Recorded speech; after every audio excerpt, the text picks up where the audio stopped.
আসসালামু আলাইকুম। আমরা ১ সপ্তাহ আগে বলেছিলাম ১ সপ্তাহের মধ্যে আমাদের লিচুটা পেকে যাবে।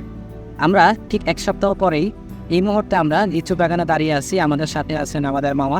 তিনি হচ্ছেন এই যে বাগানটা, এই বাগানটার হচ্ছে দেখাশোনা করেন এবং যে লিচুগুলো আছে লিচুগুলো পরিচর্যা তিনি নিজেই করেন। আমরা এখন মামার কাছ থেকে শুনবো যে এই লিচু বাগানে এখন লিচুর পরিস্থিতি এখন কী?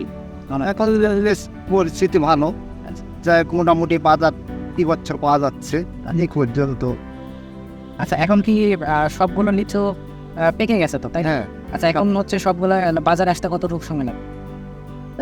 এক সপ্তাহের মধ্যেই সব লিচু আসে যাবে, সব লিচু। আচ্ছা, ১ সপ্তাহের মধ্যে পুরো গাছগুলো খালি হয়ে যাবে।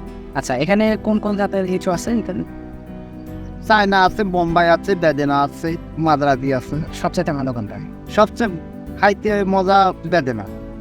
বেদানা এখানে আছে, তাই না? হ্যাঁ আচ্ছা, তারপর হচ্ছে চায়নাচি মনে হয় আমি দেখতে পেলাম। হ্যাঁ, চায়নাতে দাম বেশি, খাইতে মজা বেদেনাচ্ছে একটু খারাপ। হ্যাঁ, আচ্ছা, তাহলে আমার যে পিছনে যে আমি লিচু গাছটা দেখতে পাচ্ছি এটা কোনটা? এটা হচ্ছে বোম্বাই লিচু। এটা হচ্ছে বোম্বাই লিচু।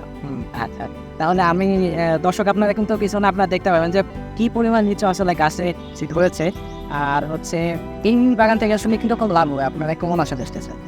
যাক, লাভ প্রচুর, যে অন্য অন্য বছর যেমন প্রচুর লাভ হচ্ছিল তেমন হবে না, এবার ফলন কম, এই হিসাবে লাভ কম আসবে।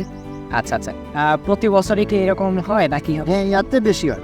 এর চাইতে বেশি হয়? হ্যাঁ, এবার কম হওয়ার কারণ কি? এবার কম হওয়ার কারণ বৃষ্টির কারণে লিচুটা কম হচ্ছে। আচ্ছা আচ্ছা, হ্যাঁ, আমরা দেখতে পেলাম যে গত 2 দিন আগেও এখানে ঘূর্ণিঝড় হলো। ঘূর্ণিঝড়ের কারণে কিন্তু অনেক লিচু পড়ে গেছে, তো সে কারণেই একটা ক্ষতির সম্মুখীন হবেন বলে আমরা মনে করি।